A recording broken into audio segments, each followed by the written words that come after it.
नमस्कार दोस्तों, इस समय हम खड़े हैं Madan Mohan Malviya university of technology में। आज इस विश्वविद्यालय का 7वां दीक्षांत समारोह था और अभी दीक्षांत समारोह ख़त्म हुआ है। इस मौके पर विश्वविद्यालय के छात्रों द्वारा एक एग्जीबिशन भी लगाया गया है, जिसमें आप देख सकते हैं ड्रोन आपको दिखाई दे रहे हैं। इतने बड़े बड़े ड्रोन्स हैं, इनका कॉमर्शियली इस्तेमाल होना है और ये आप देख सकते हैं ये एग्रीकल्चर यूज़ में है, कुछ सर्विलांस यूज़ में है और ये इन बच्चों ने ही बनाए हैं और विश्वविद्यालय इस पर बेहद तेज़ी से काम कर रहा है। तो आइए हम बात करते हैं इन बच्चों से।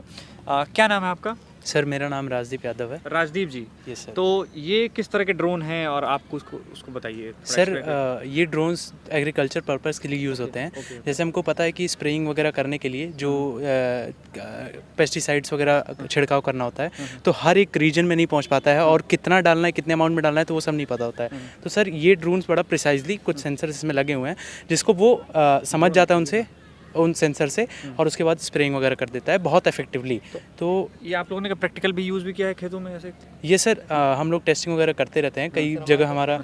हाँ, एक मिनट, हाँ बताइए क्या कह रहे हैं? हमारे पास यहाँ बगल में एक गांव है रामलखना, जो हमें सर डीएम के द्वारा यहाँ पे दिया चयनित किया हुआ है आप लोगों जी। ने? हाँ। तो यहाँ पे हम लोगों ने इसको टेस्ट करके देखा हुआ है और लगभग जैसे इसका सर ये है कि ये पाथ जो खेत अगर हम होता है उसकी बाउंड्री मार्क कर देते हैं। अच्छा। उसके अंदर ये पाथ अपने आप डिसाइड कर लेता है और उसको फॉलो करता है। हम लोग उसमें कुछ नहीं करना होता, ऑटोनॉमस पार्ट। मतलब आप लोगों ने इसको इस तरह से डिज़ाइन किया है कि ये आपके जो मेड़ होती है गाँव में, तो वो बस मेड़ बताना होता है। मेड़ बताना होता है, जी। उसके बाद वो उसी एरिया में ये छिड़काव सर करेगा। बाकी सब ये खुद करता है। कितनी कैपेसिटी इसकी, कितनी लीटर सर ये 10 लीटर कैपेसिटी का 10 ड्रोन। लीटर लेके जा सकता है। Yes, sir। फ्लाइंग टाइम क्या है? फ्लाइट में टाइम सर इसका 18 मिनट है एक बार चार्ज करने पे। एक बार चार्ज करने पर 18 जी। मिनट। तो ये इसका प्रेशर भी हम वो मतलब क्वांटिटी भी हम वो कर सकते हैं कि Define कितना कर सकते हैं, सर। डिफाइन कर सकते हैं एक ये ट्रांसमीटर है हमारा जो हाँ। इस ट्रांसमीटर से हम इसकी निर्धारित स्प्रेइंग कैपेसिटी को हम निर्धारित कर सकते हैं। उसी प्रेशर से फिर हम अलग अलग खेत के अलग अलग प्रेशर से हम स्प्रे कर सकते मतलब कि कितना एकड़ में कितना वो हैं। सर करना है? 1 एकड़ 7 मिनट में स्प्रे करता है सर ये। 1 एकड़ 7 मिनट में स्प्रे कर सकता है। इसके अलावा और भी ये सर्विलांस कुछ बता रहे थे ड्रोन ये सर्विलांस ये ड्रोन है सर। ये जो उसका फ्लाइट टाइम है 20 मिनट। ये है कि अपना 1.5 से 2 घंटा आराम से चल जाता है और ये जैसे फ्लडेड एरिया होता है उसमें सर्वेइंग के लिए यूज करते हैं। कोई अगर रेस्क्यू ऑपरेशन हाँ सर, हाँ उसमें क्योंकि इसका सर फ्लाइट टाइम ज़्यादा है तो इससे सर वेट भी बहुत हल्का है। वेट भी हल्का और सर कॉस्ट सबसे कम है इसकी। कितना कॉस्ट है? अराउंड 2 to 3,000 आराम से बन जाता है ड्रोन। तो अभी आप जो 2 से 3 हज़ार आप बता हाँ, रहे हैं कि सर। इसमें ये रिसीवर अलग से वो हाँ, सर। रिसीवर।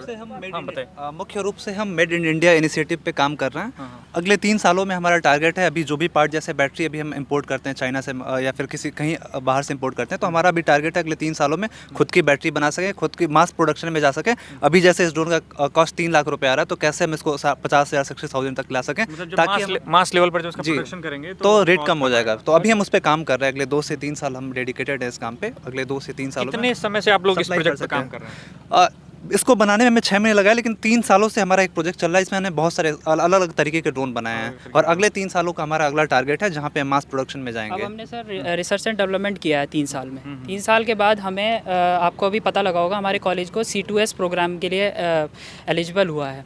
C2S प्रोग्राम आपका होता है चिप टू स्टार्टअप। इसमें क्या होगा, चिप फैब्रिकेट हमारे मदन मोहन मालवीय में होगी और वो इंडिजिनस चिप को हम प्रोग्राम करके एक फ्लाइट कंट्रोलर को डिज़ाइन करेंगे। सर हम अपना इसमें इंडिजिनियस पूरा फ्लाइट कंट्रोलर बना रहे हैं। पूरा इलेक्ट्रॉनिक्स जो क्या होता है? फ्लाइट कंट्रोलर बेसिकली सर इसका माइंड होता है, जैसे हमारा ब्रेन होता है वैसे फ्लाइट कंट्रोलर होता है। खुद का IQ yes sir, yes sir. खुद का IQ हम लोग बनाएंगे। पहले क्या होता था, हम लोग चाइना से इंपोर्ट करते थे।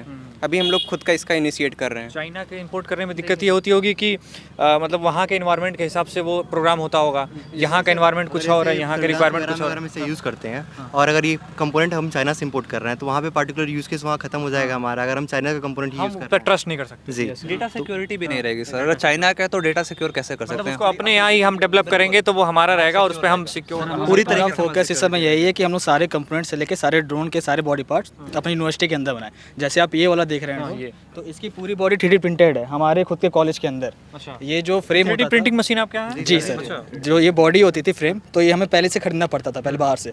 तो अब मशीन के बाद ये सारे फ्रेम हमारे कॉलेज के अंदर निकले हुए हैं। ये फिलामेंट पड़ता है और फिर प्रिंटर कैड मॉडल के अनुसार उसको उस सांचे में ढाल देता है। तो सर ये एक इंजीनियस है हमारा और ये अलग मतलब और भी ड्रोन से अलग भी बनाता है इसको कि हम सब कुछ अपने में तैयार कर रहे हैं। इसका फैब्रिकेशन भी हमें नहीं किया है। ये मोटर वगैरह जो भी है सारा कितने लोग इस पूरी टीम में जुड़े हुए हैं? पूरी टीम में हम लोग 18 लोग हैं लगभग, है ना। और हमारे पास अलग अलग टीम है, मैकेनिकल की अलग टीम है, डिज़ाइन की अलग टीम है, इलेक्ट्रॉनिक्स का पार्ट ये सारे लोग देखते हैं, 3D प्रिंटिंग का पार्ट विवेक देखता है। सकते हैं। तो इस तरीके से हमारे पास टीम है जो माइक्रो लेवल पे काम कर रही है। और सर ये से इक्विपमेंट बनाने के बाद जो हम लोग मटेरियल यूज़ भी करते हैं, जैसे ये मटेरियल जो होता है सर बायोडिग्रेडेबल होता है, जैसे अगर ये प्रकृति को भी कोई नुकसान नहीं मैं पहुँचा समझ गया। इसको जो है जो प्लास्टिक हम यूज़ करते हैं वो नेचर के लिए जो हार्मफुल होता है वो ये नहीं है। चलिए, तो आप लोगों को भविष्य के लिए शुभकामनाएं बहुत बहुत। तो आप ये तस्वीरें देख रहे थे मदन मोहन मालवीय प्रौद्योगिकी विश्वविद्यालय से, जहाँ पर कुछ जो छात्र हैं उन्होंने ऐसे ऐसे ड्रोन बनाए हैं कि आपको देख कर दंग हो जाएंगे और आपको हमेशा लगता होगा कि ये इस तरह के कारनामे जो हैं वो बड़े शहरों में और बड़े दूसरे अन्य जो विकसित देश हैं वहीं पर होते हैं। ऐसा बिल्कुल नहीं है। गोरखपुर के छात्र भी, गोरखपुर में रहने वाले छात्र भी इस तरह के इन्वेंशन करते रहते हैं। आपको अगर कभी समय मिले तो मदन मोहन मालवीय यूनिवर्सिटी में आइए और इन छात्रों के कलाओं को देखिए। बाकी अन्य खबरों के लिए बने रहिए हमारे साथ, देखते रहिए हमारा चैनल। धन्यवाद।